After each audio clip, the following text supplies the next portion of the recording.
Disney has started active enforcement of their new rule changes at the Disney Springs bus loop, and now we know how they're doing it and what it means for you.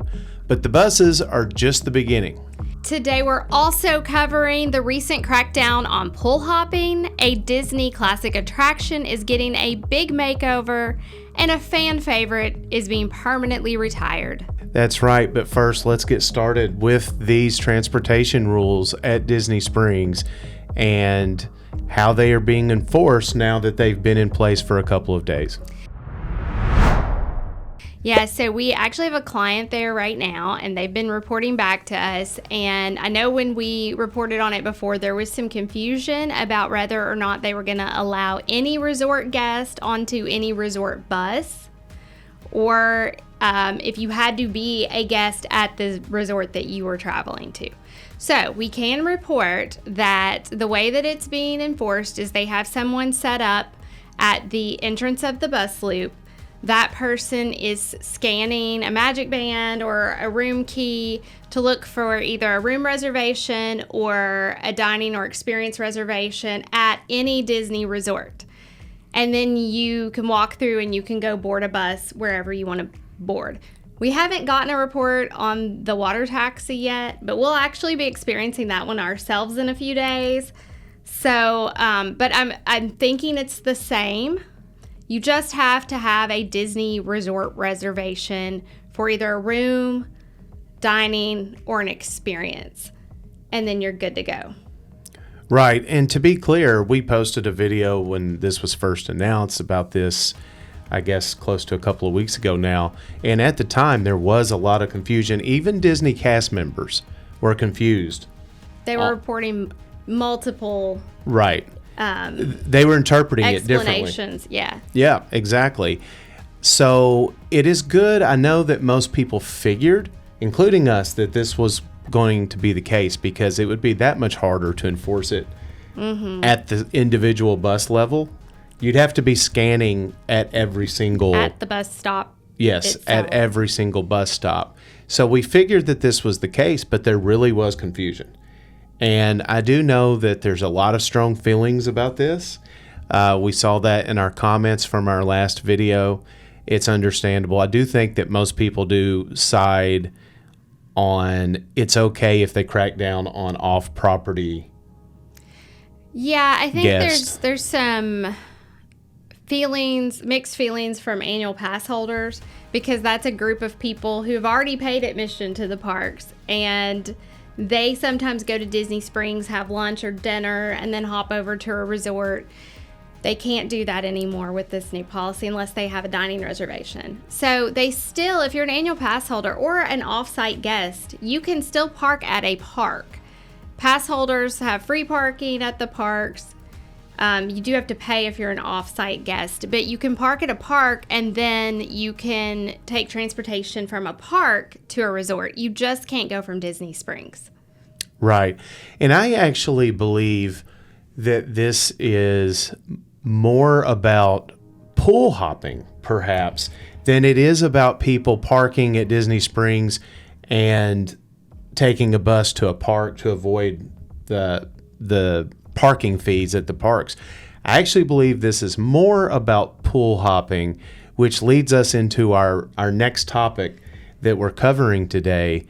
And our client that's on site there right now told us this morning that they were speaking to a bus driver at Disney Springs, and they said that it's been an issue where they're picking up buses full of people early in the morning in their bathing suits there at Disney Springs. So like I said, this segues into what our next topic really is. What have you been hearing about Disney cracking down more on pool hopping?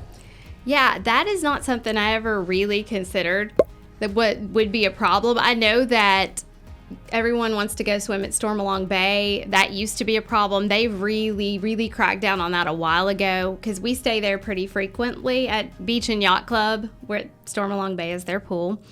And every single time we've had to scan our magic bands or our room key, they give us a bracelet. They will not let you in at all if you do not have that bracelet, or a way to prove that you're staying there. I even experienced a time where someone was hiring a nanny to come in and babysit for the evening, and they were asking the cast member at the entrance if that nanny could get in with their child that evening, and they would not allow that. They said no. So they've enforced that at Yacht and Beach, and I know the Polynesian when we've stayed there, in Grand Floridian. But I've never seen it being done at a moderate or a value resort, and I know that this week they have started enforcing the same rules at the Port Orleans resorts, so French Quarter and Riverside. So it makes me wonder, now I've not heard from anybody staying at any other moderate or value resort. If you are staying at one of those and you've seen a sign or had to scan in to get into the pool, please let us know in the comments, because I'm really curious if this is just like the Disney Springs resorts get all of that traffic.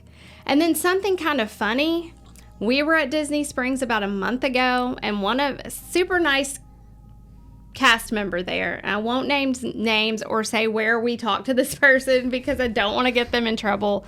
I think they had the best intentions, but they actually were telling us that they tell people that they see at Disney Springs when they look really hot or their children look hot, they tell them to go swim at the resorts because you don't actually have to be staying there to swim. And that's someone who works at Disney Springs. Yeah, specifically, it was kind of funny because, like, you know, he pointed over at Saratoga Springs and said, "I tell people, go over there and get in the pool." You know, and we were both kind of like, "Oh, really?" Because I think that this is something that's frowned upon. It definitely at the least, it's frowned upon, but it has been very loosely enforced until now. So I think that, and we've seen some cases where we've been at pools that were like, "Oh my goodness, we can't find a chair." Yeah, now it makes me wonder. Yeah, so definitely a big change, but it's, from what we can tell, I'm thinking all of these changes is more rooted in the pool hopping than it is to actually keep resort guests, anyway, from hopping around from resort to resort. Yeah. If you are finding this video helpful, please like the video and subscribe to our channel. We have a lot more Disney content to come, and we would love for you to not miss any of it. All right, getting back to our news of the day. A favorite of many people is getting retired, and that's the Gingerbread house at Grand Floridian during the holiday season. Yeah, so last holiday season was the first time in I don't know how many years, I should have looked that up, but in several years that they did not have the Gingerbread house on display. The reasoning that they gave then was the lobby was under construction. It was being renovated. They were building that bar called the Perch that's now in the lobby, and that it would return this year. But then just a few days ago, they announced that it's not coming back. And if you've never seen this Gingerbread house, that was an impressive structure that it was built out of real gingerbread in the middle of the Grand Floridian lobby. And it drew in a lot of foot traffic because we've had family members staying there at Christmas time. We ran over to their room for a few minutes to grab something. And I remember just thinking, like, they were overwhelmed. I remember at the time we were trying to get to Magic Kingdom from there, and we were overwhelmed with how many people were waiting on the monorail. I think we just walked instead or took a boat. But it did draw in big crowds, which makes me wonder if that's part of the reason why they decided not to bring it back, because it comes along at the same time that the pool hopping is being cracked down on, that the Disney Springs buses are being limited to just resort guests. So it makes me wonder if it really has more to do with them just trying to limit non-resort guests from milling around the resorts.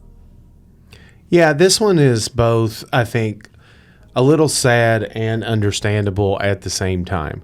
I don't know that there's a good solution for this one because it is sad. A lot of people enjoyed going and seeing the decor inside the Floridian during the holiday season, going and looking at the gingerbread house. But at the same time, it's also understandable if you're someone that is paying the prices that it takes to stay at the Grand Floridian, and you're there during the holiday season. You don't want a 20-minute wait to get on the monorail. Yep. Or bumping into people left and right, walking around the lobby, just because so many people that are not staying there is flooding in. Mm-hmm. So it's sad, but it's also understandable at the same time. I wish that Disney could maybe find a solution of doing the same thing, but just do it somewhere else. Yeah, I've heard that they have additional space at Epcot that's not being used, that used to be used for the Food and Wine Festival. I feel like maybe they could do something like that there and expand it beyond just the Gingerbread house. I'm not sure that the Yacht and Beach Club get as much traffic they have like Gingerbread Carousel, and they have a cool setup too. That's usually where we end up staying at the holidays.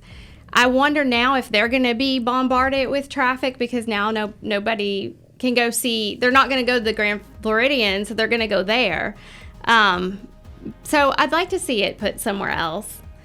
So that would solve both problems. You could still, the people who are nostalgic and want to see the Gingerbread house can still go do that, but also the guests aren't being overwhelmed with non-guests being at the resort. That's right. Yeah.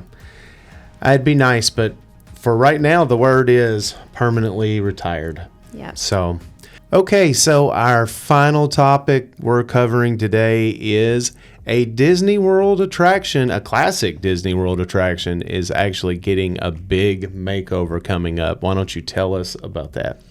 Yeah, so on July 6th, the Carousel of Progress will be closing for at least a year. And at some point in 2027, it's going to be reopening, and it's getting a complete overhaul. So it is going to go from, right now, the scenes consist of the 1900s spring scene, 1920s 4th of July scene, which is my favorite. I love it.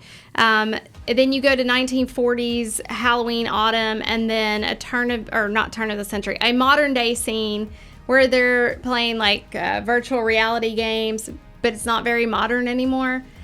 So, we're nostalgic, and I love that ride. Our kids love that ride. It debuted in 1964 at the World's Fair. So when Walt was actually still alive.